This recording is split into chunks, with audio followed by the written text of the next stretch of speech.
Hey guys, tonight we travel to ancient Egypt. Not as pharaohs, not as pyramid builders, but as humble, overworked temple priests just trying to keep their robes clean.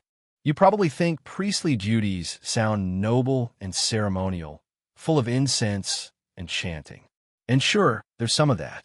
But mostly, you're doing laundry. Lots and lots of laundry. The sun rises like a smug golden coin over the eastern horizon, glinting off white limestone temples and shimmering palm leaves. You blink away the sand stuck to your eyelashes and immediately smell yourself. It's unpleasant. You're already sweating inside your linen tunic, which has absorbed approximately 3 days' worth of incense smoke, Nile humidity, and the vague aroma of yesterday's goat offerings. You stretch, yawn, and stand in the open courtyard of the temple, where the first rays of RA fall across cracked stone basins and coiled ropes hung between tall columns. The other priests shuffle around you like hungover ghosts. Everyone knows today is laundry day.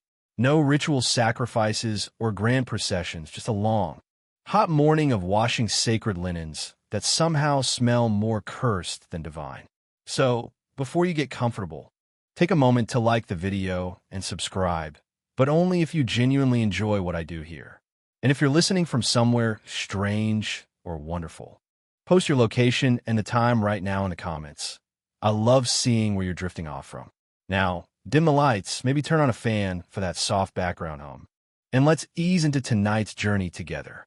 You gather your laundry, a long white tunic, a sash, one sock-like thing for ceremonial sandals, and a little linen cap that makes you look like an anemic mushroom. The garments are stiff with old sweat, layered oils, and probably some temple incense residue that should never be identified under a microscope. You hold them away from your face as you trudge to the washing area, trailing the scent of sanctified mildew. In ancient Egypt, hygiene wasn't just a matter of comfort. It was cosmic order. Priests had to bathe several times a day to remain ritually pure, and their clothing had to match. Historians still argue whether this obsession was born from genuine religious doctrine or the sheer intensity of Egyptian heat and bugs. Either way, if you stink, the gods might notice. You pass a statue of Thoth, the ibis-headed god of wisdom. You offer him a nod, trying to pretend your pit stains aren't visible from this angle. Thoth remains wisely silent. Washing clothes isn't a minor chore. These are temple robes, sacred, ceremonial, and very, very white. And somehow, they attract every speck of dirt within a 5-cubit radius. You approach a low rectangular basin filled with murky river water from yesterday's haul. A fat frog stares up at you like it knows your sins. You dunk your tunic into the water, which is shockingly cold even in the morning sun. Your fingers go numb, but you start scrubbing anyway. Egyptian priests didn't have soap in the modern sense. They used natron, a naturally occurring salt compound found in dry lake beds. It's abrasive, drying, and excellent at removing the smell of jackal offerings, but not exactly gentle on linen. You sprinkle a handful of natron into the folds of the tunic, watching it fizzle faintly. Ancient laundry wasn't a quiet, meditative process. It was elbow grease, wet fabric slapping against stone, and muttered curses in Middle Egyptian. A nearby priest groans. He's found a particularly stubborn stain that looks like dried pomegranate juice or possibly embalming resin. You don't ask. The linen fights back. It wrinkles, slips through your fingers, and resists every effort to look respectable. Egyptian linen, made from flax fibers, was light and breathable. Sure, but it also had the charming texture of sun-dried papyrus and the flexibility of stale bread. Still, you scrub. You scrub like the fate of your afterlife depends on it, which, according to some temple scrolls, it just might. The gods don't like dirty robes. After what feels like a full lunar cycle, you wring out the tunic. The water that drips from it has turned the color of old dates. A beetle floats past on a bubble of foam, looking entirely too pleased with itself. You drape the tunic over a smooth stone ledge to dry in the sun. But already the morning heat is rising, shimmering over the temple courtyard like an invisible veil. Your skin prickles with sweat, And you realize, with grim certainty, that you'll have to do this all again tomorrow. As you begin on your next piece, a sweatband encrusted with the dust of at least 2 festivals, you try to stay positive. Sure, the process is tedious, but it has its rhythm. Dunk, scrub, rinse, repeat. You start humming a hymn to Maat, goddess of balance and cleanliness. The rhythm calms you. Across the courtyard, an apprentice priest trips over a drying line and face plants into someone's freshly laundered kilt. A senior priest lets out a weary sigh. No one helps the boy up. That's just how it goes on laundry day. Some believe Egyptian priests were pampered elites, living lives of ease and privilege. But here you are, with your arms deep in cold water, scraping resin out of ceremonial collars and praying that Horus doesn't notice the lint on your sash. Still, something about the temple, the geometry of columns, the shade of palm trees, the distant call of ibis birds, makes the drudgery bearable. You look down at your reddened hands, wrinkled and puckered from water and natron, and accept that this is your duty. Sacred, yes. Glorious? Not even slightly. You reach for the next piece in your laundry pile, your second tunic, which smells faintly like onions and divine disappointment. The scent is a reminder of last night's temple dinner, where lentils were overcooked and someone spilled beer on the high priest's sandals. You're not naming names, but your clumsy neighbor Nebaman has a very guilty gait this morning. Washing your body and clothes isn't just a matter of freshening up. It's literally a sacred responsibility. In ancient Egyptian temples, physical cleanliness represented your closeness to the gods, and anything less than spotless was seen as an invitation to chaos, what the Egyptians called isfit, the cosmic opposite of harmony. So, you take a breath, remove your sandals, and step into the shallow foot bath. The water has warmed under the early sun, but it still smells faintly of natron and something vaguely herbal. You reach for a flat stone, rough on one side and smooth on the other, and begin scrubbing your feet, careful to avoid the blister on your heel caused by ceremonial marching the day before. Your robe now off, you begin the full-body cleanse. It's not glamorous. It's more like exfoliating yourself with sandpaper and mumbling prayers through clenched teeth.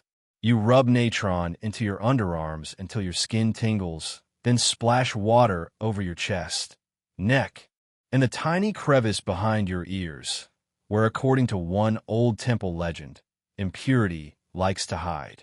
You're not alone in your scrubbing ritual. Dozens of priests lined the temple courtyard, hunched over basins or crouched beside stone water channels. Some mutter litanies to cleanse their minds while they cleanse their armpits. Others just stare into the middle distance, clearly disassociating from the sheer repetition of it all. One older priest, arms hairy like palm fronds, stands proudly in a linen loincloth, his stomach covered in a foamy paste of natron and river silt.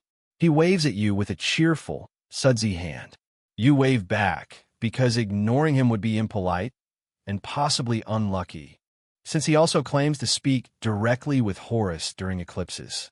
Historians still argue whether this obsessive bathing schedule was fully religious, partially health-related, or just a way to not smell like rotting dates during 40-degree weather. Some even think it functioned like temple peer pressure, a kind of priestly arms race of freshness. You towel off with a linen scrap that smells better than you expected, then glance down at your reflection in the basin. Your face looks younger without sweat and dirt, almost respectable. You run your hands over your freshly smooth scalp. Hair is considered unclean, so you shave it all off. Again, you feel a bit like a sacred cue ball. Now you return to your laundry pile, slightly holier than you were 10 minutes ago. You pluck out the ceremonial sash used during lunar rites. It's bright white and blessed by 3 different temple astrologers, which makes it both spiritually powerful and completely impractical when tomato sauce is around. You start scrubbing.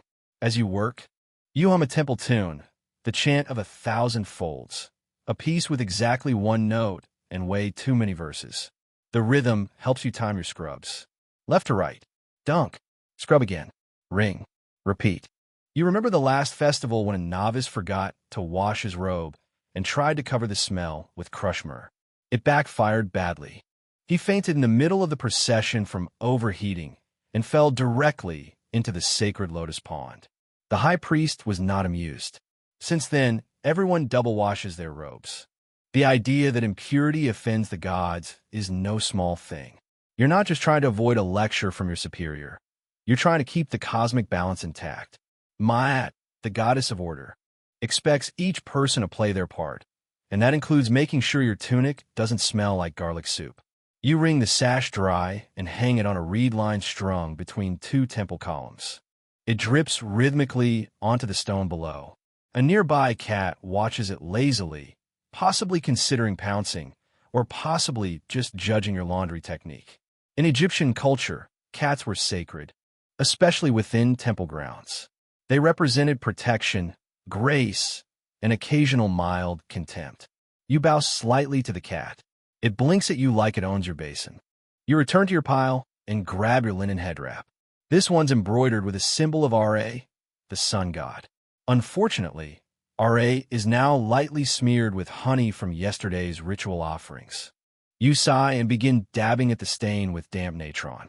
The work is repetitive, but your mind begins to drift. You think of the river's current, the rustle of palm leaves, the smell of lotus flowers blooming in a shallow temple pond.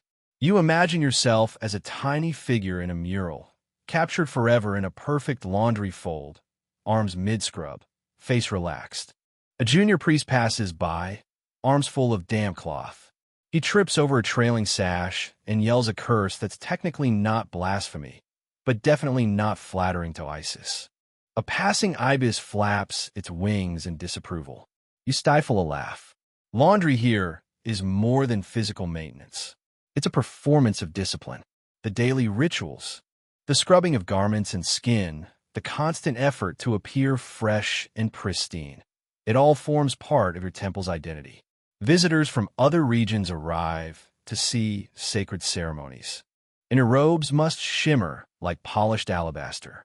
By now, the sun has risen high enough to cast sharp shadows across the courtyard. The heat is turning the air syrupy. You take a break, sitting in the shade of a column while fanning yourself with a woven reed mat. The sweat is already pooling again beneath your fresh tunic, and you can't help but smile at the irony. You just washed yourself for the third time today, and it's not even noon. You squint toward the river, where a small cluster of priests is hauling buckets up from the Nile. It's your turn next, and you're already mentally preparing for it. The Nile is life, sure, but it's also cold, murky, and teeming with creatures that have no respect for personal space or sacred linens. You grab a clay pot with a thick rope handle, the sides still damp from yesterday's haul. As you walk barefoot across the warm flagstones toward the bank, the reeds rustle, and a pair of ibises flap away from your path, indignant. The air here is heavier, humid with river mist, faint algae scent, and the soft slap of water against stone. You crouch at the edge, watching your reflection ripple beneath the surface. A fish darts past. You pretend it didn't startle you. The Nile doesn't give you bubbles or froth. It gives you mud, cool silt, and a lot of bugs with opinions. Still, you dip the pot in and fill it carefully, try not to scoop up too many bits of floating plant life, or worse, suspicious bug clusters. In ancient Egypt, soap as we know it didn't exist. The closest equivalents were natron, as you've been using, and occasionally a mix of clay, chalk, or ash, sometimes thickened into a paste with water.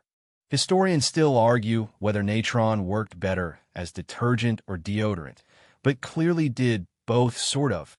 You also remember reading a temple scroll that mentioned people sometimes mixed ground legumes into their cleansing paste. You think it might have been lentils.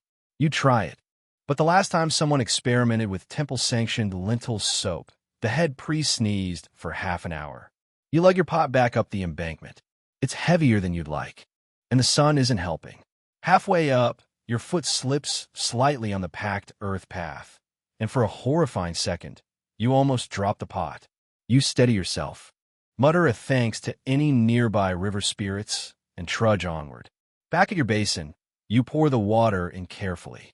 A thin brown swirl spreads and settles. It's probably fine. You had a scoop of powdered natron, watching as it dissolves with a faint fizz. That's the good stuff from the Wadi El Natron, if the temple quartermaster isn't lying again. Next on your to-clean list, the high priest's outer stole, a fancy bit of embroidered linen that must be handled with reverence, grace, and absolutely zero coffee spills. You remember the last guy who dropped it into the basin by accident. He's now tending temple goats in a much sandier, less prestigious district. You treat the stole like a newborn hawk, laying it out gently on a smooth rock, checking for stains, and yes, of course, there's one. A faint yellowish smear from what could only be fermented fig wine. You dip a corner of the cloth in your mixture and start gently dabbing. The linen is ridiculously thin, nearly transparent when wet, and liable to tear if you so much as blink wrong. It catches on the edge of your fingernail, and you stop immediately, holding your breath. Disaster averted. The truth is, while linen was Egypt's pride, it was also an absolute diva of a fabric.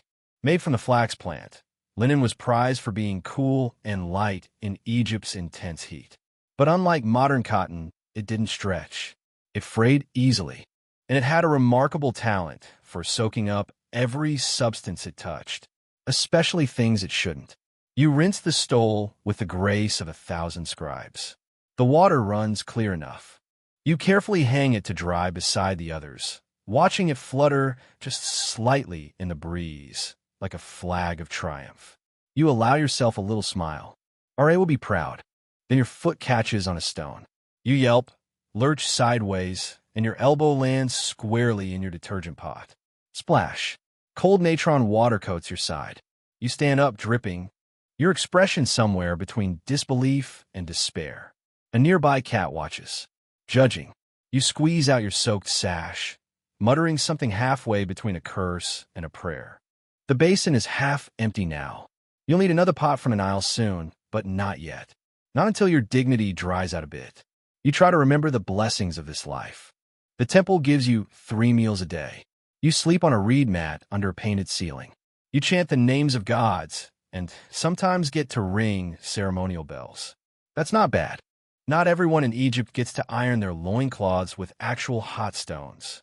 You spot one of the elder priests, Mentuhotep, sitting with his back against a pillar, gently brushing a cloak with what looks like a small bundle of porcupine quills.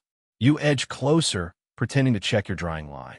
He doesn't look up, but says, "Quills for dirt." Always quills. Stone scratch. You nod, pretend you already knew that, and file the information away for your next robe mishap. There are always odd little tricks like that floating around the temple. Some say boiled acacia pods remove oil stains. Others insist on drying tunics upside down to prevent spirit slippage. Nobody agrees on everything, but everyone agrees on this. A clean robe is a safe priest.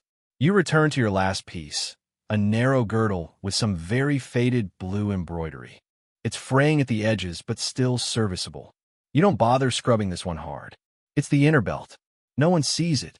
Plus, it smells tolerable. With all your garments soaking or drying, you take a moment to stretch. Your back pops audibly. You reach for a flask of cool water flavored with a sliver of mint and some citrus peel from yesterday's meal. It's warm now, but still refreshing. You sip, watching other priests do their rounds. One of them is wrangling wet linens that have tangled themselves like a linen snake. Another is trying to wring out a tunic and accidentally sprays himself in the face. A third is using her elbow to press excess water from a folded stole, muttering something about Horus and his impossible hemline demands. You sigh contentedly. The laundry's not done, not even close. But it's under control. Sort of. The sun is climbing fast. And so is the temperature. You shift in your seat, the stone ledge beneath you now warm enough to toast barley cakes.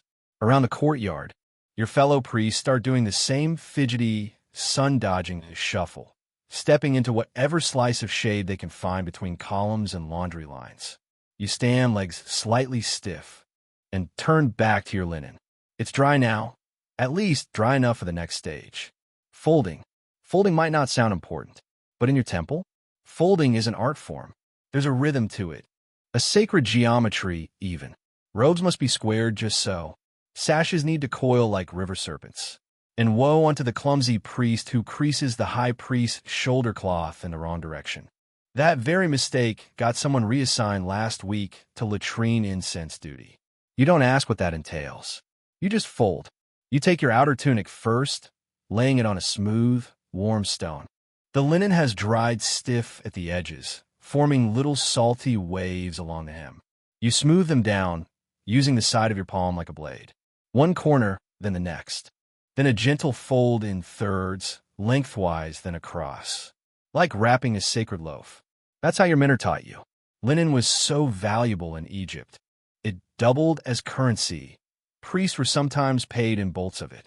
It wasn't just clothing, it was status. The finer the weave, the more elite the wearer. And temple linens? Absolutely top tier. Woven so finely that some pieces had as many as 200 threads per inch. You once tried counting, gave up after 17 and a headache. Historians still argue whether this high thread count was mostly aesthetic or if it symbolized some deeper purity ideal. Some say it was meant to mimic the perfection of the gods. Others think it was just what happened when you had too many spinners and not enough sheep. You move on to your girdle, folding it into a tight spiral, pressing it gently into a clay dish where it will rest until evening prayers. The dish smells faintly of lavender and last week's incense. A nice touch. Nearby, a young apprentice is struggling with a ceremonial cloak. It's heavy, thick with gold thread and stiffened embroidery, and he's sweating profusely while trying to fold it into something that doesn't resemble a crumpled falcon. You give him a few silent pointers. Palm flat, smooth the creases first, fold toward the central glyph, not away from it. He nods, grateful. You were him once, elbow deep in muddy linen, terrified you'd smear something sacred. Now, you're trusted with the high priest's stole, which, considering your earlier stumble into the basin, is either very generous or very misguided. Once the folding's done, you carry the garments one by one to the storage chamber just behind the eastern altar. The room smells of cool stone, dried myrrh, and the faint tang of lime-based pest repellent. Rows of wooden shelves hold stacks of carefully folded robes, each labeled with a clay tag etched with a priest's name and a tiny symbol denoting ritual rank. You place your own bundle in its spot, third shelf, left column, under the carving of a lotus. Your fingers linger a moment on the tag, your name scratched in with a stylus years ago when you first joined the temple. It's worn smooth now. You briefly consider re-etching it, then decide you like the wear. It feels lived in, like your linen. As you leave the chamber, you nearly bump into another priest, tefnacked, tall, and annoyingly good at keeping his robe spotless. His white tunic gleams like polished bone. You both nod. He doesn't say anything, just gives a tiny, judgmental glance at the wet streak still drying on your elbow. You smile back.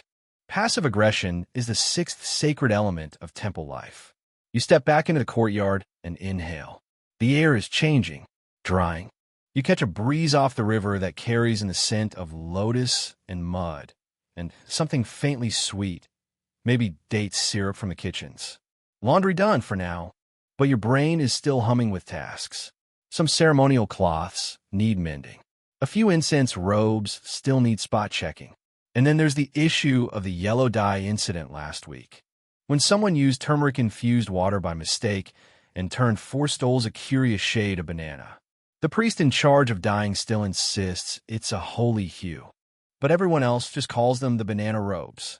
You settle under a patch of shade with a small box of tools, needle, thread, beeswax, and a smooth shell for pressing seams. Linen can't just be cleaned. It has to be maintained.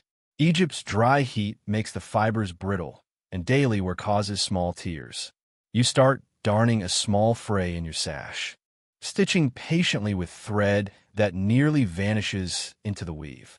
There's a satisfaction in this small work. You feel each thread pull tight. You watch the tear disappear, replaced by a tiny, invisible scar. A soft hum rises in the courtyard as other priests do the same. It's not loud, not music exactly, just a shared rhythm. Linen against stone, thread through fabric.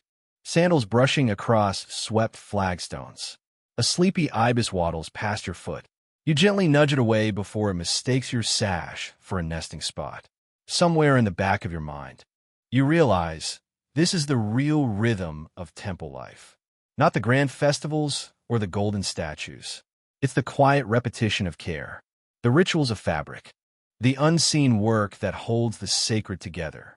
You finish your repairs just as a bell chimes 3 notes from the western tower. Midday. Time to return garments to their owners. Begin the incense shift and brace for afternoon foot washing. Again, but for now, you lean back, stretch your fingers, and let your eyes close for just a moment. The hum of the courtyard fills your ears. Somewhere a cat meows. Somewhere else, someone curses a crease. And you, newly laundered, slightly sunburnt, and smelling faintly of minerals, breathe deep and smile. The mid-afternoon heat has arrived like an uninvited deity, loud, pushy, and completely uninterested in your comfort. You're halfway through readying the sash on your freshly cleaned robe when a bead of sweat slides dramatically down your spine, soaking directly into the linen you just spent an hour scrubbing. Of course, you glance around the temple courtyard, now a quiet flurry of motion. Apprentice priests dart between colonnades, robes flapping like startled cranes. Senior priests stroll in pairs, discussing celestial alignments, ritual schedules, and who forgot to oil the temple door hinges again. The usual, but your eyes settle on a more humble, more important scene. A small group gathered around a large basin, scrubbing cloth in rhythm, one tunic after another passed down the line like sacred parcels. These aren't high priests or oracles. They're the washer ranks, a group of temple aides, junior clergy, and the occasional unlucky ritual scribe assigned to purity maintenance rotation. You nod toward them. You spent more than a few weeks in their company. Some still think of you as the guy who dropped the incense robe into the fish pond. You're working to live that down. Laundry wasn't just one person's task in ancient Egyptian temples. It was a whole team sport, complete with hierarchy, rivalry, and plenty of opportunities for passive-aggressive linen folding. At the top were senior priests who rarely touched water unless it was perfumed. Below them, the ordinary priesthood, you, who managed your own garments and a few ceremonial ones. But the base? The temple launderers. Historians still debate how formal this hierarchy was. Some argue launderers were full temple staff with specialized roles. Others believe they were apprentices cycling through an obligatory cleanliness stage. Either way, it's clear, without them, every god in the temple would be dressed like a muddy gardener. You stroll over and join the team, sliding in beside Neferhotep, a perpetually damp scribe with a fondness for riddles and sour pomegranate candies. He hands you a stained ceremonial towel and raises an eyebrow. High priest's forehead cloth, he says. Spill date beer. Again. You both dunk your respective items into a stone basin half full of milky water, infused with a slurry of chalk, clay, and what smells suspiciously like mashed figs. Experimental cleanser. Neferhotep murmurs, deadpan. Smells like dessert. Works like a curse. You scrub gently, mindful of the delicate embroidery near the edges, tiny hieroglyphs spelling out a prayer to Hathor. One mistake, and you'll turn divine beauty into festering turnip. Linen doesn't forgive typos.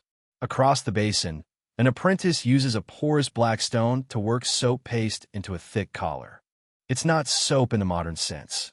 More a grainy, salty mix of natron and river silt mashed with mint leaves. It smells surprisingly nice if you pretend not to see the insect legs floating in it. While you scrub, you trade gossip. Did you hear the astrologer dropped his robe in a fire brazier last week? No, but I heard it improved his predictions. Roasted prophecy. You both snort, keeping your hands moving. The joke isn't great, but in this heat, even weak humor counts as divine blessing. The work continues. You rinse, scrub, rinse again. An acolyte runs by with a bundle of damp robes, nearly slipping on a wet patch and yelping in a way that echoes theatrically against the temple walls. From somewhere inside the complex, the faint sound of flutes drifts out. Someone's practicing for the evening rituals. You look down at the towel in your hands. The stain is mostly gone, You give it a final rinse in a clean bucket, then wring it out with practiced efficiency. Twist, twist, flip, press. You lay it across a sun-warmed drying line, adjusting the folds just so. Next to you, another priest, Seti, mutters in frustration. He holds up what was once a crisp shoulder sash and is now a shapeless, tangled linen lump. I swear it shrank, he says, or it's cursed. You grin. Maybe it just doesn't like you. He flips you a fig leaf and gets back to work. As you reach for the next robe, you feel a moment of genuine, quiet pride. It's easy to laugh at the endless laundry, to groan about the stains and the scratchy linen. But this is important. The gods may not descend from the heavens to compliment your folding technique, but ritual cleanliness matters. Clean robes mean pure hearts, or at least less distracted sniffing during ceremonies. Of course, not everyone takes laundry as seriously. You remember one junior scribe who tried to air out his robe instead of washing it, just flapped it dramatically near some incense burners and called it ritual fumigation. He was reassigned to scroll inventory duty, which, in temple life, is about as fun as it sounds. By now, your arms are pleasantly sore. Your palms are puckered from water, and there's a suspicious patch of natron on your sleeve that itches slightly. You pause for a drink. Your flask is lukewarm, but the faint citrus helps. You lean against a column and glance back at the basin, now half empty and cloudy with silt and soap residue. It's time for a refill. Again, Neferhotep catches your eye. Want to draw straws? You both know it's pointless. You'll be back at the river within 10 minutes, clay pot in hand, sweating like a festival goat. Still, there's something strangely satisfying about the process. You could be stuck in the scroll room, copying the same hymn 100 times. You could be standing guard in the sacred tombs, swatting beetles and pretending not to be terrified of the dark. But instead, here you are with your feet in the shade, your robe mostly clean, and the smell of mint and natron lingering on your hands. You smile, reach for the next stained garment, and get back to work.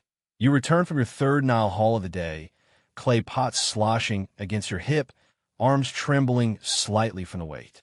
The river's current had been stronger this time, and your left sandal had nearly slipped into a fast-moving eddy, along with your dignity. You didn't scream, exactly. It was more of a dignified squeak. You're fairly sure the ibis on the bank is still laughing. Setting the pot beside the wash basin, you roll your shoulders and glance down at your feet. The sandals are dusty, cracked, and one of them, your left, of course, has begun to peel at the sole, revealing a layer of woven reeds that looks like it gave up last week. You bend down, inspecting it more closely, and sigh. It's official. Your sandal has become cursed. There's no formal ritual for decursing footwear, but you mutter a quick line from a travel protection hymn anyway, just in case. You settle back into your spot and splash some of the fresh river water into the basin. The surface clears slightly, the faint haze of old suds swirling away like desert ghosts. You pull the next garment from the stack, a sleeveless outer robe, simple but surprisingly heavy, probably soaked up more incense smoke than actual air. As you begin scrubbing the shoulder seam, you notice a familiar sound, stone scraping on stone. You look over to see a young apprentice dragging a carved wash block across a flat basin with a tunic stretched underneath. The tool is surprisingly elegant, smooth stone handle with a ribbed base, designed for friction without tearing. These wash blocks are prized by temple launderers, though they wear out quickly. That apprentice looks like he's grinding the limestone out of that poor tunic. You wince. Gentle, not like you're trying to summon Set. He freezes. Right. Sorry. Washing tools like these aren't just random household items.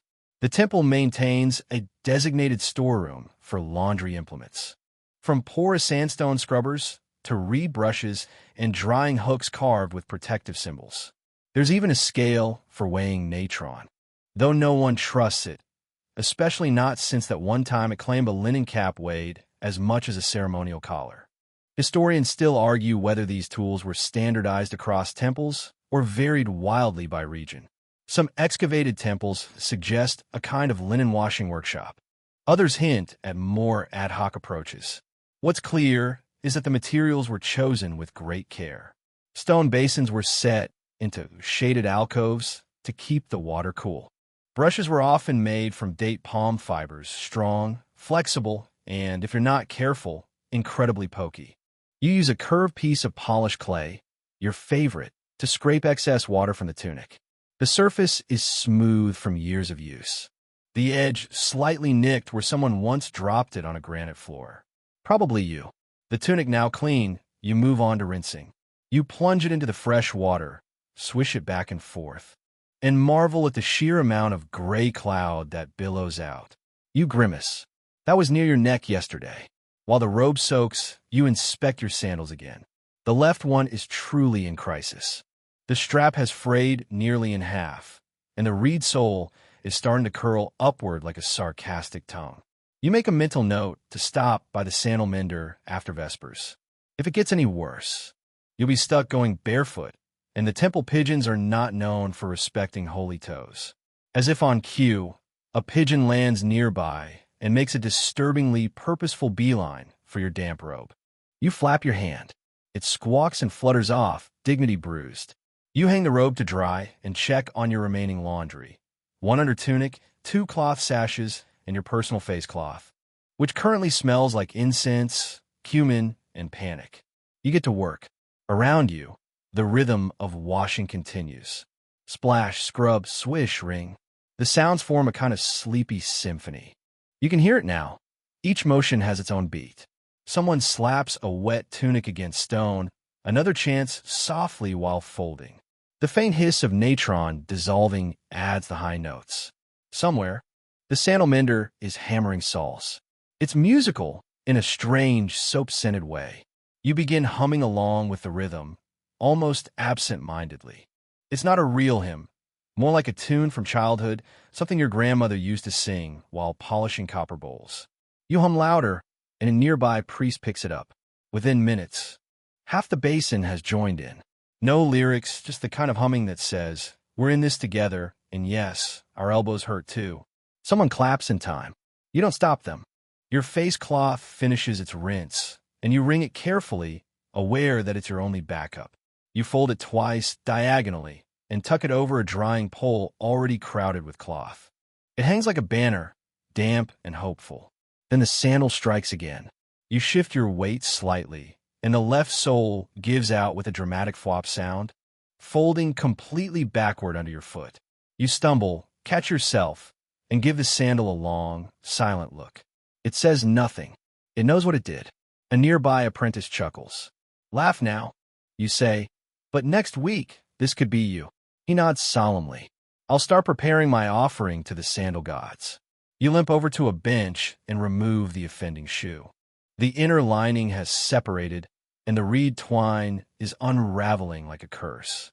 You place it beside you with a reverence due to something both loved and entirely useless. There's no saving it today. You'll finish the afternoon barefoot and hope your feet are deemed too holy for pigeon harassment. Despite the loss of footwear, you feel something close to satisfaction. Your robes are drying. Your tools are clean. Even your face cloth smells like something vaguely pleasant. You lean back, eyes closed, feet airing out in the shade. The sun presses down, warm but no longer punishing. The pigeons keep their distance. Somewhere, the temple bells chime softly, a signal that the incense hour approaches.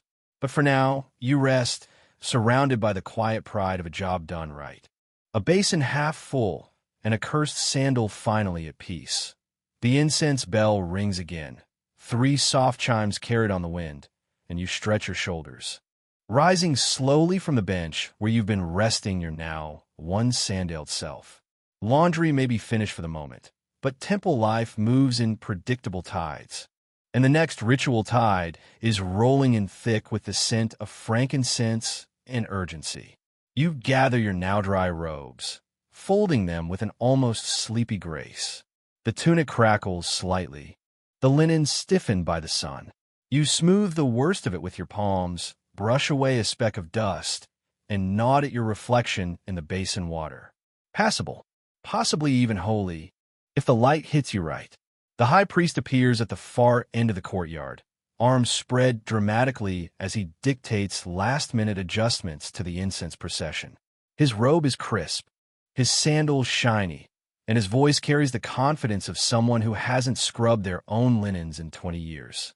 You, however, have a slightly different task today, refreshing the incense cloths. These are the thin strips of linen worn during the scenting ritual, tied loosely around the wrists, sometimes across the forehead, meant to catch and hold divine aroma.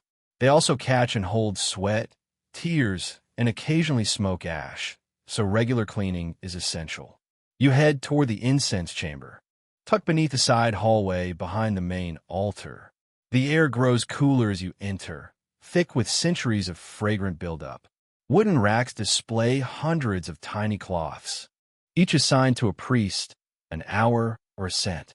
The scent catalog is vast. Myrrh, cinnamon, sweet rush, blue lotus, honeyed cedar, and the less popular desert garlic offering, which smells exactly like it sounds. You scan the racks for yours, marked with a simple fish glyph, and pluck it gently from its peg. It's light, soft, and smells faintly of rose and burnt sugar. Lovely, if a bit dramatic for temple duties. You carry the cloth back to the washing space and begin a delicate soak in a wide bowl of cooled water mixed with safflower oil and a pinch of natron. Incense cloths are fussy. Too much pressure and they fray. Too little and they still smell like last week's full moon dance. As you swirl the cloth gently, your mind wanders. Did the gods notice yesterday's ritual hiccup? Did anyone else hear the flute player sneeze in the middle of the sacred offering hymn? You hope not. But even if they did, surely they'd forgive it. They're gods. They understand allergies. You gently lift the cloth from the water and let it drip dry over a polished reed rod. The water beneath it smells better than some temple perfumes. You briefly consider bottling it. Essence of mild suffering. As the cloth drips, you turn to your next task, prepping the offering mats. Wide pieces of linen placed beneath platters of food and incense as part of the purification rites. These cloths see daily stains of wine, breadcrumbs, flour sap, and whatever the kitchen tried to pass off as pigeon stew yesterday. You gather a bundle of mats from the delivery basket, the bottom one still crusted with what you sincerely hope is dried pomegranate syrup. You spread the mats out across a wide stone table and start brushing away the debris with a date palm bristle tool. It scratches faintly at the surface, but does its job. One cloth has a sticky patch in the center, probably from the honeyed barley cake that accidentally fell off the platter during yesterday's rites. You'd suspected a young apprentice of nibbling the offering beforehand. Bold, if not bright. You soak the cloth in a vinegar-based rinse, part of a more advanced cleaning method borrowed from temple scribes who deal with ink stains. Surprisingly, it works on honey as well, though it leaves a lingering sour scent that requires a quick pass of lotus oil to mask. As you work, another priest walks by with an armful of incense bundles. He nods at your laundry line and raises his eyebrows approvingly. Efficient, he says.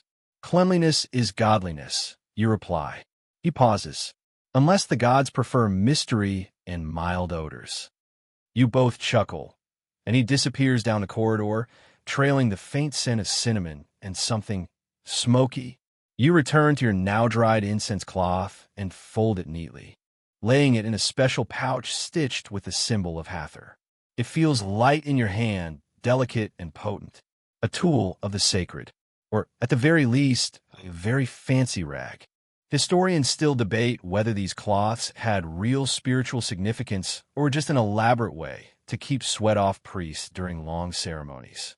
Some argue they were like olfactory talismans, meant to signal divine presence through scent. Others suggest they were quite literally smell catchers for the gods. Either way, you treat them like gold. With the cloths cleaned and the offering mats laid out to dry, you step back and admire your small corner of order in an otherwise chaotic courtyard. Nearby, an apprentice drops a folded stole in a puddle and lets out a soft, resigned sigh. You know that sigh. You've lived that sigh. Your sandalless foot begins to ache slightly. You wiggle your toes and count your blessings. No blisters, no permanent dye stains, and no assignment to pigeon patrol. Yet, The bell chimes again. The incense hour begins. Priests begin assembling in a slow, choreographed dance. Robes flowing, cloths tied, faces serene. You slip your incense cloth onto your wrist, its clean scent calming your mind. And as you take your place in line, clean, folded, barefoot but proud, you exhale deeply. Because in a world of divine duties, political rituals, and unpredictable pigeon behavior, you've done what few manage. You made something clean stay clean. For now, the incense ceremony is in full swing now, smoke curling upward in silvery spirals, catching golden streaks of late afternoon sun as it floats through the open-air chamber.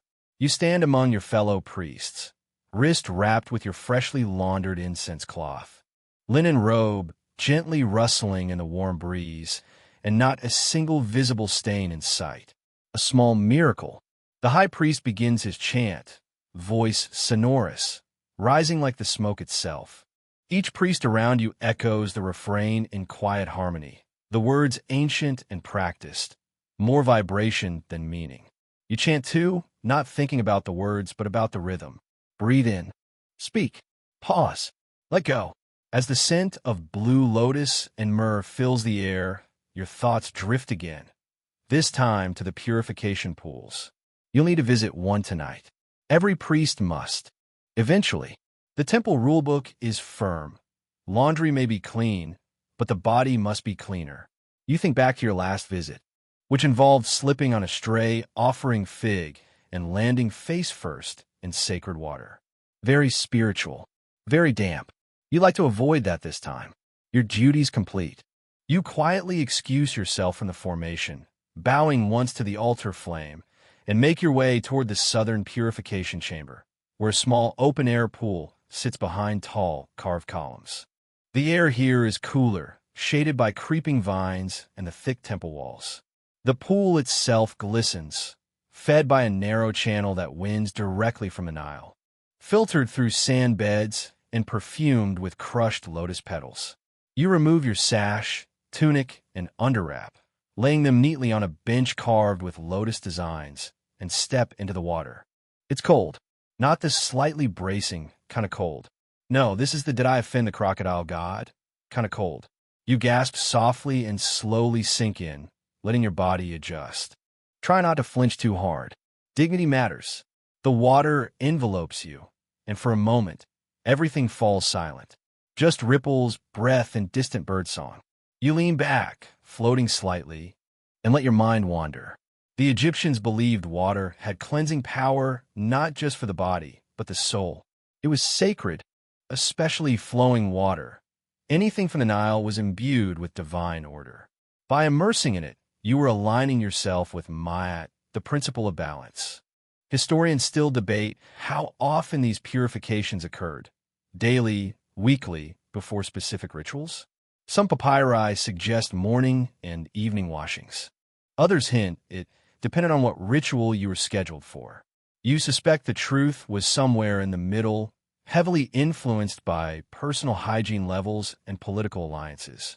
You scrub gently, using a soft reed cloth soaked in crushed mint and natron paste. It tingles on your skin, like being politely insulted by particularly fragrant salt. You wash your hands, arms, face, neck, carefully, reverently. You rinse 3 times as required. You remember that one priest, Sakemra, who tried to shortcut his purification by splashing himself with scented oil and declaring symbolic cleanliness. He now polishes bronze ankhs in the outer temple court, permanently. When you're clean, you step out of the pool and pat yourself dry with another linen wrap, this one rougher and sun-bleached. You dress slowly, piece by piece, appreciating the feel of fresh linen on purified skin.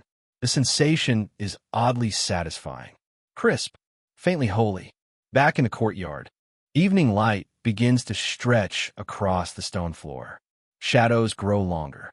The courtyard birds flutter to their nests. And the temple cats, who mysteriously never need purification, stretch luxuriously in the last rays of warmth.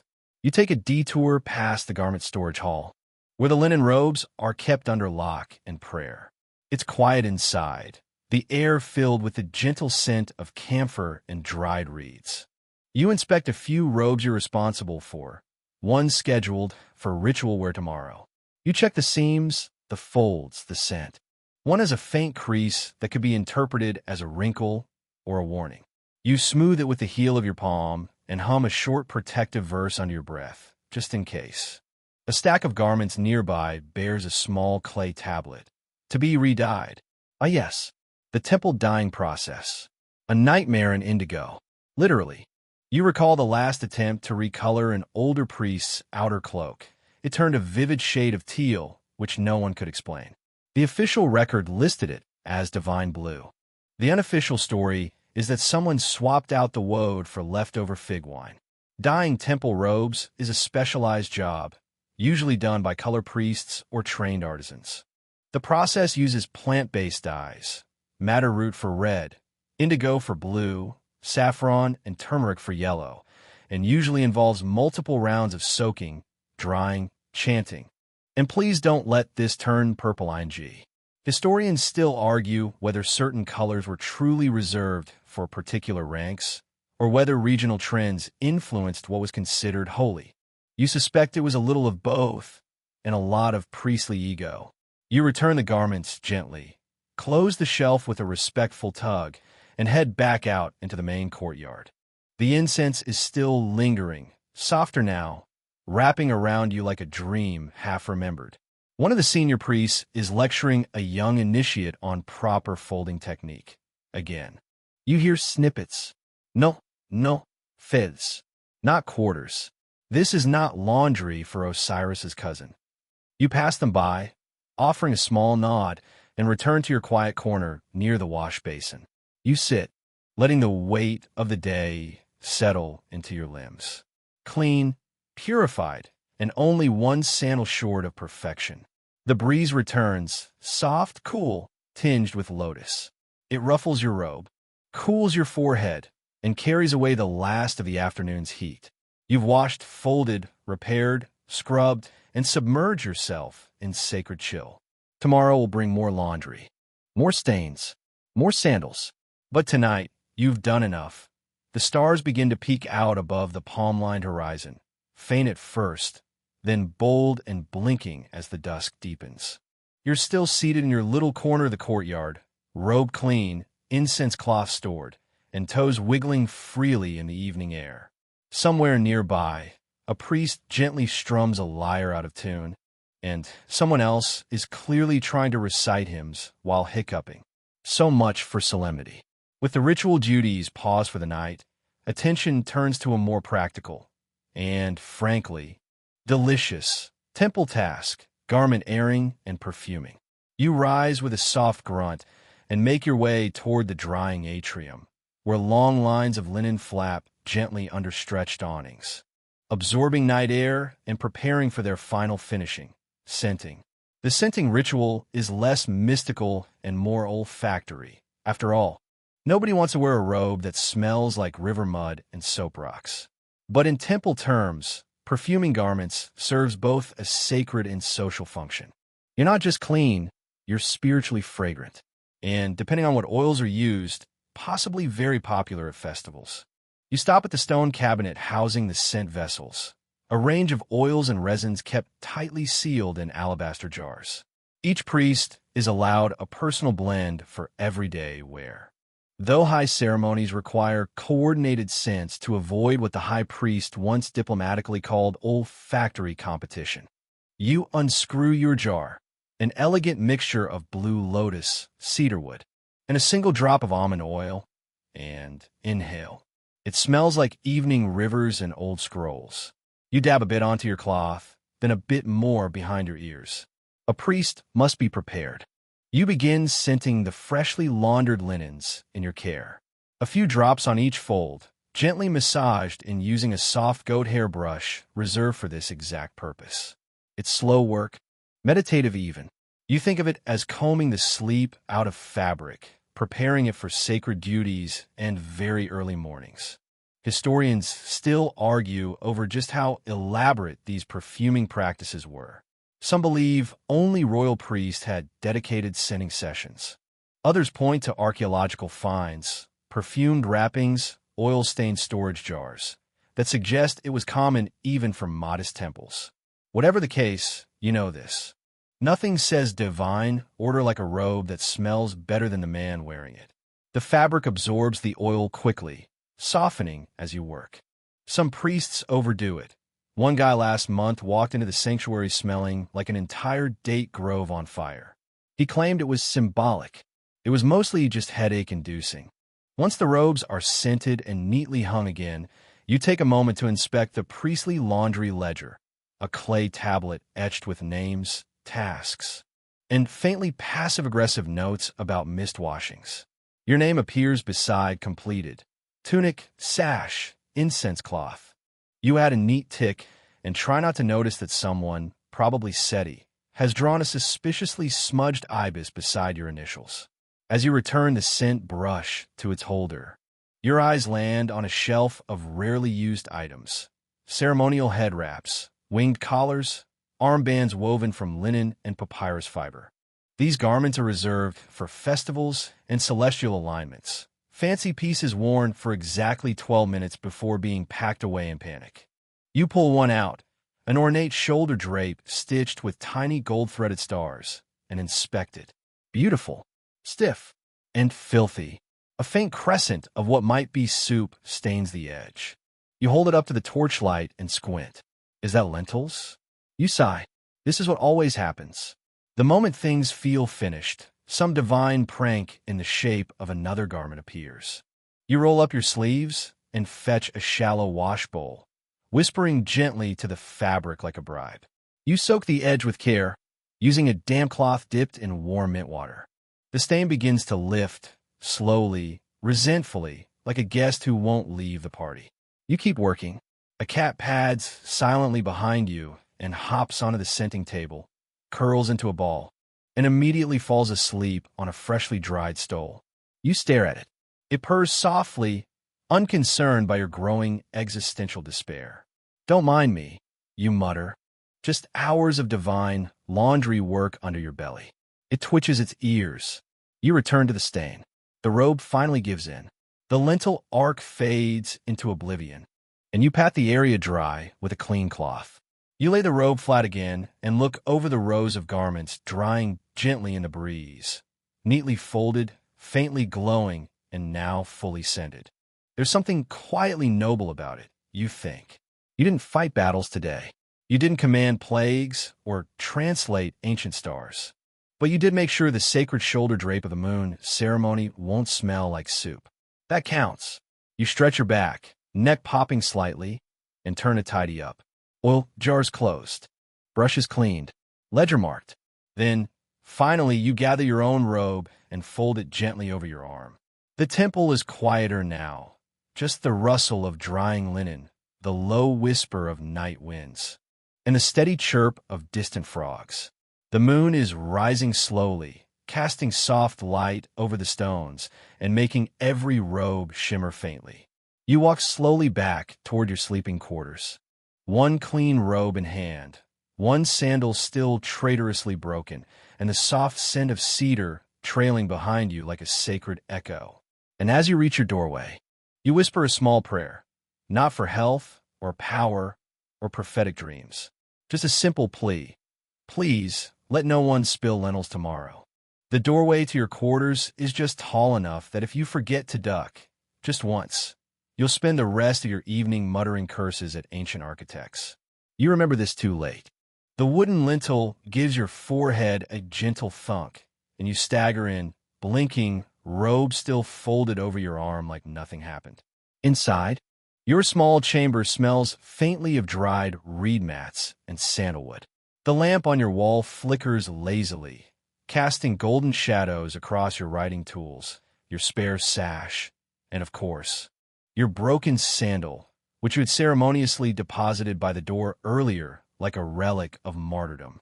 You lay your robe over the foot of your cot, smooth the folds, and sigh deeply. The night ahead should be calm. But temple duties are like laundry water. The moment you think it's clear, something murky swirls up from the bottom. Just as you begin to unfasten your belt wrap, carrying a bundle of something lumpy and fragrant. Emergency laundry, the worst kind. He whispers, the high priest spilled his fig wine again. You blink. On what? The ceremonial lion headdress and the backup sash. You stare at him. He stares at the floor. Why does the headdress smell like roasted garlic? We think it fell in the offering tray. You close your eyes. Count to 4. Reopen them. Fine. Bring it in. He sets the bundle gently on your floor, as if placing a newborn jackal onto a linen altar, and bolts. You sit cross-legged before it, unwrap the folds, and there it is, the majestic lion headdress, looking less like a symbol of divine kingship and more like a roasted onion. You sniff. The scent is complex: figs, garlic, a hint of cumin, and unmistakably, the sour tang of someone's panic sweat. This is no ordinary laundering job. You're going to need the emergency cleaning chest. Tucked beneath your cot is a small wooden box containing what seasoned priests call Plan B. Inside, a finely woven mesh brush, a pot of concentrated natron paste, a linen cloth soaked in mint oil, and a small packet of dried, crushed lotus petals, perfect for disguising poor choices. You begin with the sash, less delicate, easier to salvage. The wine stain is deep purple, almost artistic. If the ceremony in question were modern art, you lay it flat on a reed mat, dab it with a mixture of vinegar water and natron, and gently press with the corner of your cleaning stone. The stain resists. You press again. The wine lightens to a soft blush, then a faint pink halo. You sigh in relief. That should pass as ceremonial rose tinting. Maybe. Historians still debate whether priests in ancient Egypt had official stain removal rituals. Some suggest chants were whispered during cleaning. Others insist those were just frustrated mutterings disguised as prayer. Either way, you hum a little tune under your breath. Can't hurt. The lion headdress is another story entirely. Crafted from layered linen with a delicate papyrus wood frame inside, it's stitched with gold thread and painted details that will flake off if you so much as glare at them too harshly. Cleaning it requires tactical fearlessness and emotional detachment. You start with the outer linen, gently blotting the oily patches where fig wine collided with ceremonial garlic offerings. The smell is ambitious. You sprinkle a bit of crushed lotus over the worst of it, which only creates a new scent, divine salad. You mutter again, using a damp cloth. You very carefully swab the decorative fringe, hoping not to smudge the tiny image of Sekhmet painted near the brow. You fail, just a little. You grab your reed pen and inkstone and gently touch it up, adjusting Sekhmet's expression from furious lion goddess to mildly unimpressed cat. You sit back, breathe. It's not perfect, but it's cleanish, it's dry, and it smells less like stew. You fluff the inner padding and rewrap the headdress in a fresh cloth, tucking in a sachet of mint and sandalwood as a peace offering. The gods may notice. You hope they're in a forgiving mood. You log the cleanup on your tiny tablet. Ceremonial lion headdress, wine, garlic, fear, resolved. The junior scribe returns just as you finish wrapping.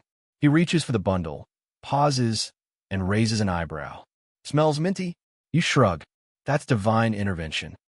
He nods solemnly and disappears into the night, leaving you alone once again with your thoughts, your faintly aching back, and the gentle crackle of the oil lamp. You stretch out on your cot at last, still dressed, hair slightly damp, hands faintly stained with lotus and ink. You stare at the ceiling. There's no rest quite like the rest after saving the high priest from olfactory disgrace. You close your eyes, and for a brief moment, consider the legacy of temple laundry, the unsung effort, the daily rituals, the quiet heroics of preserving dignity and scent. Tomorrow, there may be ink on a prayer scroll, mud on a novice's robe, goat butter on an altar cloth. But tonight, you sleep victorious. Just as you drift towards sleep, the cat from earlier sneaks into your chamber, curls at your feet, and immediately begins kneading your clean robe. Of course, you're too tired to protest. She's clearly chosen you.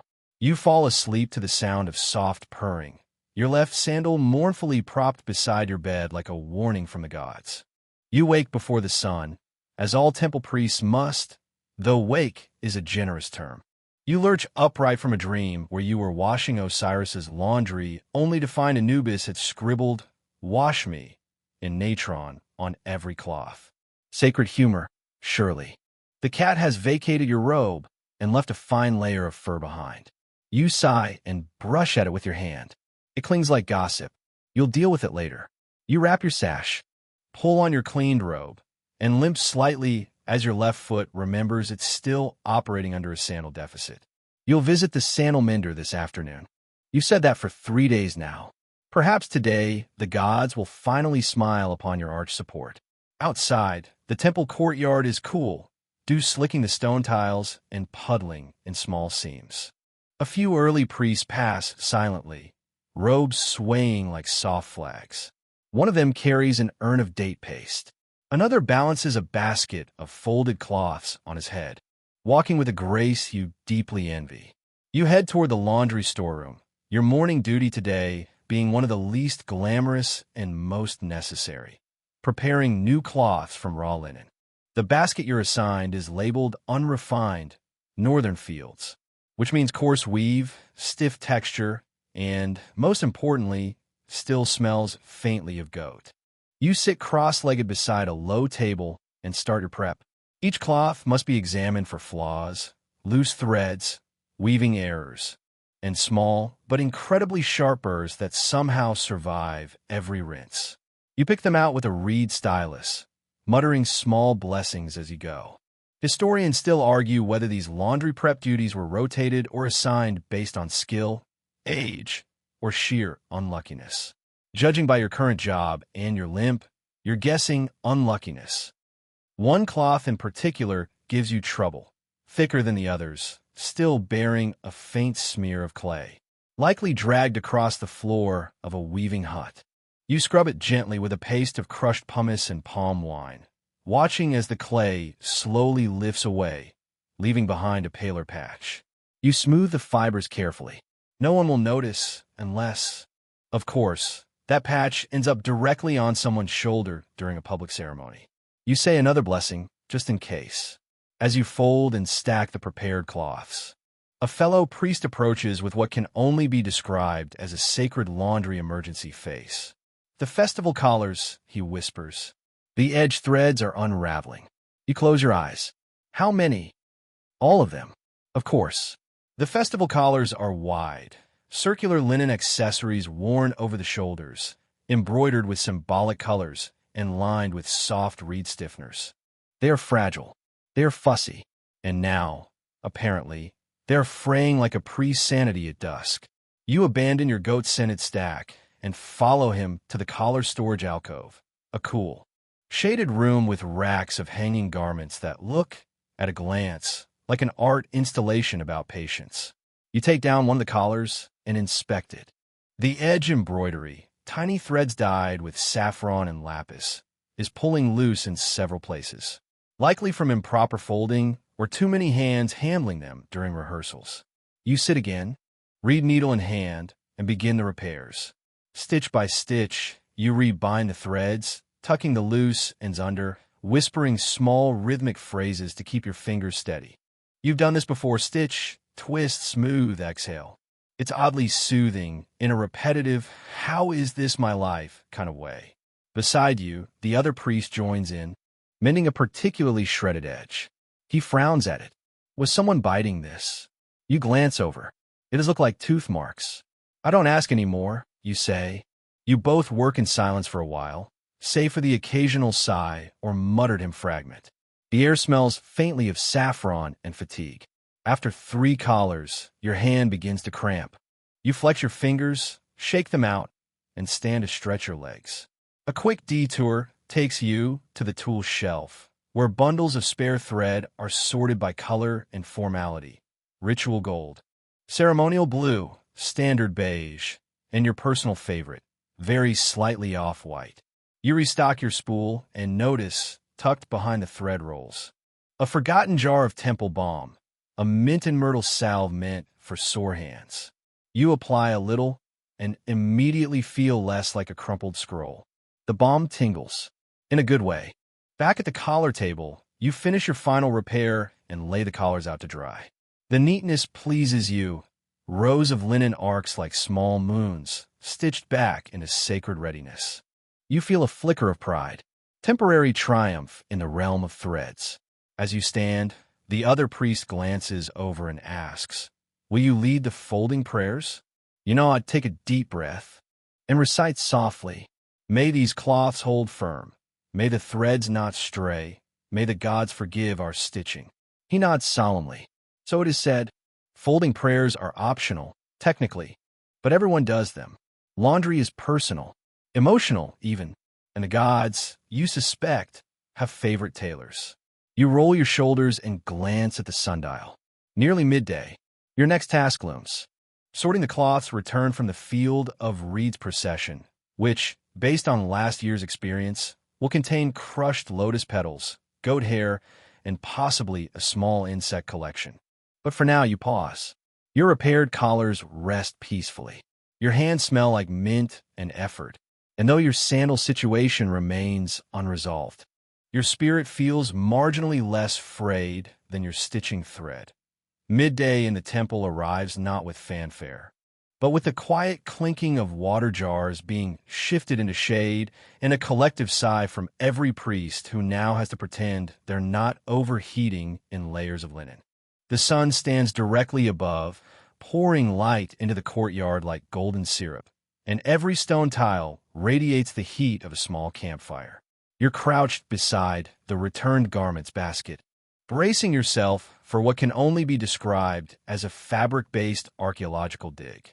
These items were worn during yesterday's field of reeds procession, a sacred reenactment of the afterlife journey, complete with symbolic crops, music, and a lot more sweating than the afterlife usually promises. The garments before you are not so much folded as they are surrendered. Robes are crumpled. Sashes are knotted in ways no priest can explain. One linen wrap is somehow both inside out and upside down. You start with the lightest robe, shaking it gently over a reed mat. A cascade of crushed flower petals, dried grain, and 3 beetles tumble out. You nod thoughtfully. "A good haul," you whisper. This sorting job isn't just about cleanliness. It's about classification. Each robe has to be inspected for ritual integrity. Was it worn properly? Are the sacred glyphs still visible? Has any part been damaged by overenthusiastic symbolism? The second robe you lift is stained with something pale green. You sniff. Smells faintly of leek stew and despair. Possibly a food offering gone wrong. You note this on your clay tablet. Robe 12, green stain, vegetable origin, reclience with river rinse. As you work through the pile, you come across a sash embroidered with papyrus motifs. Beautiful, fragrant, also somehow embedded with a fish scale. You stare at it. The field of reeds had no fish offerings this year. You lift the sash and mutter, "Someone clearly took a detour." Your next discovery is less amusing. A ceremonial wrap with a symbol of Ma'at, feather of truth, nearly worn off from repeated folding. You'll need to restore that later with your ink brush. No one wants to be accused of laundering away cosmic balance. Historians still debate how strictly these garment rules were enforced. Some believe damaged symbols required formal atonement, while others argue a decent patch job and a good incense bath would suffice. You plan for both. A young acolyte approaches, arms full of additional laundry, and says with great seriousness, "The high priest requests his favorite robe for tonight." You squint. The one with the ivory-colored trim and embroidered with scepter pattern? She nods. The one that never folds the same way twice. You nod in return and mutter to yourself, "Of course he wants that one." You locate it in the bottom of the basket. Predictably, it's wrinkled beyond recognition and smells like it was hugged by a sheep. You stretch it gently over the steam board, a flat stone heated by indirect sun, and begin the delicate work of reforming its impossible pleats. This robe is famous. It's stitched in a spiraling pattern only a mad genius could replicate, with pleats that seem to shift when looked at too long. You smooth the center with a moistened reed cloth, then begin the fold retrain process. Soft pressure, long strokes, muttered pleating. You whisper ancient folding rhymes under your breath. Fold left, fold right, tuck the corner out of sight. The acolyte peers over your shoulder. How do you know how to do this? You glance back. Because I've made every mistake you're about to. She stares wide-eyed.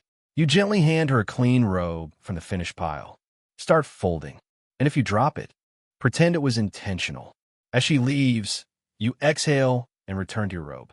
The fabric, softened by sun and steam, finally begins to comply. You add a faint dab of cedar oil to the collar and smooth the final pleat into place. It stands upright like a linen cobra, a minor miracle. Just as you set the robe aside, your stomach growls. Loudly, temple meals are taken in shifts, and yours is rapidly approaching.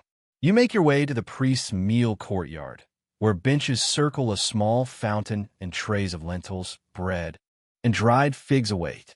You settle on a cool stone seat and unfold your eating cloth, a square of linen used not only for tidiness but to signal to others, I am currently consuming calories. Please don't assign me more tasks. As you chew your fig, another priest approaches with a suspiciously large folded bundle. You look at him.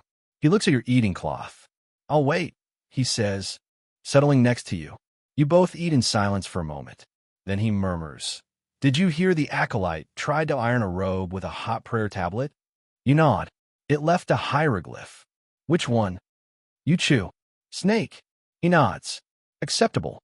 Meal finished. You return your tray and wipe your hands with your cloth, which, of course, now bears a small olive oil stain. You sigh, fold it into the temporary disgrace pile, and mentally add it to tomorrow's washing list. Back at the sorting station, the afternoon heat has mellowed slightly. You gather the folded robes, the cleansed wraps, and the lightly smoked sash that somehow smells like sandalwood and roasted onion. You shrug. You've learned not to question it anymore. As the garments are returned to their proper places, racks, baskets, scenting shelves, you feel the comforting rhythm of completion. There's always more laundry, always another robe in need of attention. But for now, the basket is empty, the scents are clean, and the folds are pleasingly symmetrical. And, most miraculously of all, your sandal is repaired, left neatly beside your cot with a little reed note. May your steps be balanced. You smile, slip it on, and feel for the first time in days, even-footed. Evening creeps slowly over the temple like spilled honey, thick, golden, and just a little sticky if you happen to be in the courtyard without shade. You're back near the garment racks, watching as the last few robes catch the dying light like sails on a stone ship. Your final chore of the day awaits, restocking the temple's linen reserve from the long storage crypt. It's a thankless job, mostly involving stairs, dust, and the gentle horror of discovering what 50-year-old fabric smells like after a particularly humid flood season. You grab a small torch, a linen wrap to cover your nose, and descend the winding staircase near the southern shrine. The air thickens with every step. Cool, yes, but laced with centuries of dry rot, cedar shavings, and what you suspect might be ancient mouse regret. The storage crypt is vast and astonishingly well organized, thanks to the high priest's predecessor, who is rumored to have had a mild obsession with alphabetizing even the gods' names. Rows of stone shelves stretch in every direction, each stacked with scrolls, amulets, and most importantly, sealed bundles of temple linen, labeled in faded red ink. Ritual use only. For festivals, emergency burial wraps. Do not touch unless really necessary. You find the section marked Daily Robes, Dry Reserve, and select 3 bundles, tightly packed and bound with reed twine. As you lift one, something small scuttles across your hand. You do not scream. Not loudly, anyway. You whisper a firm, priestly, nope, and adjust your grip. Back upstairs, you lay the bundles out on a reed mat and begin the slow process of unpacking. Each cloth must be checked for mold, moth damage, or historical weirdness. One robe you unfold is perfectly intact, except for a stitched message along the hem that reads, Property of Tefnak, do not reassign. You pause. Tefnak died 3 dynasties ago. You nod. Noted. Then quietly fold it back into storage with an apology. The next robe is pristine. If a little stiff, you apply a few drops of rose water and begin loosening the fibers by gently rolling the cloth between two reed rods. This is the traditional way, friction and prayer, the twin tools of the temple laundry trade. Historians still argue whether this softening method originated from temple priests or from clever house servants whose job was to make the pharaoh's undergarments bearable. Either way, it works. Slowly, if you have time, which you never do. As you work, a fellow priest named Nebu passes by, juggling a tray of fruit and a water jug. "Is that storage linen?" he asks, eyes wide. You nod. "Smell like old gods yet?" "Only mildly cursed," you reply, "like a sandal from a forgotten shrine." He grins. "Try chanting while you soften it. They say it pleases the fibers." You do, quietly. A simple hymn to Hathor, goddess of beauty and fabric softness. The cloth doesn't burst into flames, which you take as a good sign. With the reserve robes softened and stacked neatly, you turn your attention to the mending chest, a box filled with old garments too tattered for use, but too sacred to discard. Temple rules forbid throwing away anything that's touched an altar. Instead, these cloths are ceremonially repurposed. You unfold a fragment of sash, its edges frayed but its central pattern, a repeating ankh and lotus motif, still visible. This could be rewoven into a new incense cloth, or used to wrap the temple's sacred tools. You cut the cloth into even squares, pressing each flat with a warm, smoothing stone. The rhythm of it is hypnotic. Cut, smooth, stack. A soft breeze carries in the evening calls of herons by the river. You feel calm, steady. Another cloth, older still, reveals a hand-stitched poem along the inner seam. The thread is nearly gone, but you trace the words. "Fold me gently / bathe me in light / I serve the stars / I dream of night." You pause. Fold it with care. Whisper a small thank you. A novice approaches, clearly nervous. "There's a robe in the sanctuary," she says, "with something on it." You raise an eyebrow. "Something?" She hesitates. "Wax. From the offering candle." You follow her through the inner hall, where the flickering torches give way to the steady glow of the main altar. Sure enough, near the sacred obelisk, a once spotless white robe now bears a solid glob of honeyed wax right over the chest glyph. You kneel beside it and exhale. Cleaning wax from linen requires a technique passed down through priestly generations. Heat, powder, and patient sarcasm. You retrieve a thin reed scraper, a warmed clay tile, and a packet of fine-ground chalk dust. First, you gently warm the wax with the tile, softening it without spreading it. Then, you lift it with the reed scraper, millimeter by millimeter. Finally, you dust the remaining residue with chalk to absorb the last of the oil. It's slow, frustrating, and surprisingly satisfying. You finish, and the robe looks, if not perfect, at least passably clean for divine standards. You hold it up to the altar torchlight and nod. "That's right," you whisper. "Who's the chosen one now?" You return to your quarters with one last item, a linen wrap to be embroidered tomorrow. It's blank now, smooth, pale, and full of possibilities. You drape it gently over your cot, smile faintly, and light a single oil lamp. Outside, the moon is rising, and the temple breathes softly in the dark. You sit cross-legged once more, ink brush in hand, jotting a note for tomorrow. Stitch prayer into hem. Check on cursed storage robe. Repair sandal again. A quiet end to a long day. You blow out the lamp. The linen shifts in the dark, catching the breeze like a silent whisper. The stars outside blink lazily in the ink-dark sky as you drift, for a moment, into sleep, until a sharp knock jars you back into your waking body. You groan softly. No good news ever arrives at this hour. You pull your robe back over your shoulders, grab your now questionably repaired sandal, and crack open the door. A small figure stands there in the flickering torchlight, a novice, barely old enough to lift an incense jar without sneezing. He whispers, "It's the starcloth." You blink. "The what?" He repeats, "The ceremonial starcloth." The high priest needs it for moonrise rites. It smells wrong. You stare at him. 5 minutes later, you're standing in the starcloth vault, a misnamed linen closet tucked behind the moon altar, stacked with folded cloths embroidered with silver thread and astral motifs. They're used only during certain alignments, mostly for dramatic entrances and photosynthesis-based storytelling. The novice gestures to the offending piece. You lift it carefully, and yes, there it is, a thick, smoky tang clinging to the fabric like regret. Someone clearly stored it near the incense grinder, possibly on the incense grinder. You unfold the cloth.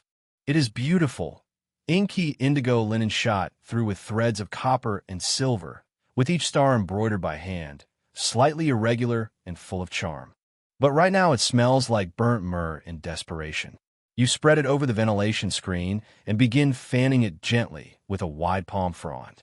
You can't wash this cloth, not with water, not with natron, not with anything that would threaten the dyes or metallic thread. Instead, you perform the quiet ritual of airing and scent correction. You pull out a sachet of barley husk and blue lotus, crush it lightly, and let the aroma drift upward. Slowly, the heavier incense notes begin to dissipate. You rotate the cloth every few minutes, murmuring calming phrases, adjusting folds to let the airflow reach every corner. Historians still debate whether ancient priests considered the smell of incense embedded in fabric to be a sign of blessing or sloppiness. Some say the gods enjoyed lingering traces of previous rites. Others argue the symbolism of purity demanded clean, unscented cloth for every new ceremony. You walk the cloth in a wide arc around the sanctuary, letting it catch the night air. It floats like a soft comet behind you, the stars on its surface catching torchlight as though they still burned. Eventually, the scent softens, no longer overwhelming, now just a suggestion of smoke and floral shadow. You fold the cloth with reverence and return it to the altar platform where it will soon be unfurled under moonlight. The novice watches you with wide eyes. You saved it, he whispers. You nod. That's what we do. Back in your own chamber, you should sleep, but sleep is now hiding behind your second wind. You find yourself reorganizing your cleaning stones. You polish your reed scissors. You even realign your sandal pairs by height order. Madness, yes, but organized madness. Your fingers itch with leftover tension. So you pull out your personal cloth, a blank linen panel set aside for your own embroidery. It's your private ritual. Every priest has one, a slow, quiet project you only touch when the temple is still. Tonight, you begin stitching a small moon in one corner, using a bit of leftover silver thread from the collar repairs. Your needle moves rhythmically. The thread coils, tightens, smooths. In this moment, the fabric becomes not just cloth, but a space for memory. Each stitch marks a robe you cleaned, a stain you conquered, a thread you chased down like a mythic serpent hiding in a hem.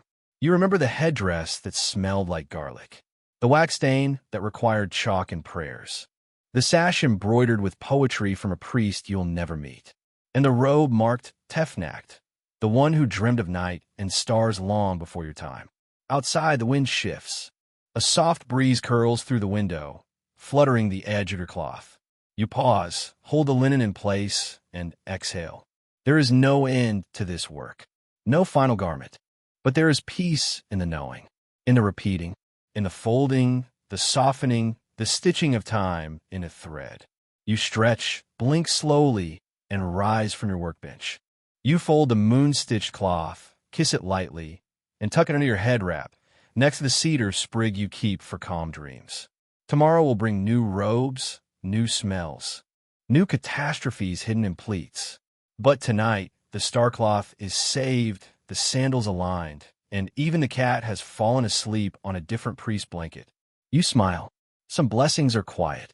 Dawn breaks not with fanfare, but with the soft shifting of linen. You awaken to the low, rhythmic sweep of reed brooms brushing the temple's stone floors, and the faint hum of priests beginning morning invocations. Your body protests, every joint a whispering papyrus scroll of aches, but your mind drifts upward, alert in that sleepy, Automatic way only temple life can teach. The day begins with a small blessing. No emergency knocks. You stretch in slow, ceremonial increments, roll out of bed, and find that, miracle of miracles, your robe is exactly where you left it, still neatly folded, still slightly warm from the cat that has clearly decided you are her chosen human. You brush off a few stray hairs, adjust your sash, and slip into your now fairly functional sandals. The left one still creaks like a haunted door, but you've made peace with its opinionated voice. Today, your duties are gentler. You're assigned to garment blessings and preparation for the novice initiation ceremony, one of the rare rituals where laundry and liturgy intertwine. New initiates receive freshly woven linen wraps, which must be folded, perfumed, and spoken over with ancient blessings, soft words to shield them from missteps and mustard stains alike. You arrive in the inner linen chamber, where the wraps are already laid out, glinting pale gold in the morning light. Each one is flawless, hand-loomed, sun-dried, and pressed under granite.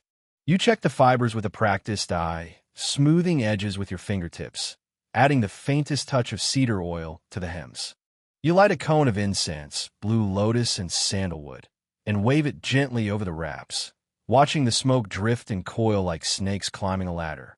As you murmur the traditional phrases, you insert small prayer slips into the folds, short lines in ancient tongue, calling for steadiness of hand, clarity of voice, and the ability to spot a stain before the gods do. You can't help but add one cheeky line to the last slip. May your folds stay sharp and your duties gentle. You're fairly certain the gods have a sense of humor, or at least patience. Historians still puzzle over these initiation rituals, whether the linen itself held sacred power or simply symbolized rebirth and commitment. Some say the wraps were blessed to repel evil. Others believe they were simply the finest cloth the temple could offer, a statement of value. You suspect both are true. Symbolism and stain resistance can coexist. The novices arrive in a whispering cluster, all nerves and twitchy fingers. You guide them each to a wrap, demonstrate the proper folding, left corner tucked first, then right over the heart, and teach them how to wear the cloth with reverence. One fumbles. Another sneezes directly into a perfectly arranged pleat. You smile kindly. Begin again. They do. This time slower, more careful. They may never master the swift temple fold you use in your sleep, but they're learning the rhythm, the breath, the respect. After the ceremony, you help refold the unused cloths, tucking them back into cedar-lined chests. A breeze filters through the high windows, and you pause to take it in. Linen scent, polished stone. A faint hum of chants rising from the sanctuary. You wander to the outer washing court, where today's fresh batch of garments flaps gently on tall wooden racks. Sunlight makes patterns through their weave. You run your hand across a still damp robe and smile. Clean, soft, waiting for its next story. Beside the racks, a young priest is bent over a tub, scrubbing a stubborn wine stain while muttering under his breath. You recognize the cadence, one of your improvised stain chants. He glances up and grins. It's back, the high priest's robe. You laugh. Of course it is. He holds up a reed brush in mock solemnity. Think the gods notice this much laundry? You nod. They notice everything, especially the things you think don't matter. He goes back to scrubbing. You sit nearby, stretching your legs, the sun warm on your back. You pull a small cloth from your pocket, your moon embroidery, and add a second moon beside the first. Not quite the same. A little lopsided, but lovely. You reflect quietly on the rhythms of your days, the folds and creases, the mistakes and repairs, the strange joy in pulling beauty from the seemingly mundane. Laundry is never just laundry. It's ritual, memory, devotion woven into daily life. Tomorrow, there'll be more robes, more stains, more tiny crises, maybe even another cursed headdress. But you'll meet them the same way you met today, with clean hands, a straight spine, and the whisper of folded linen, soft as a hymn. And now, dear listener, let the temple grow quiet. The robes are folded, their fibers resting beneath cedar-scented weight. The baskets are empty, the brushes dry, and even the sandals, worn and whispery, are lined up neatly by the door.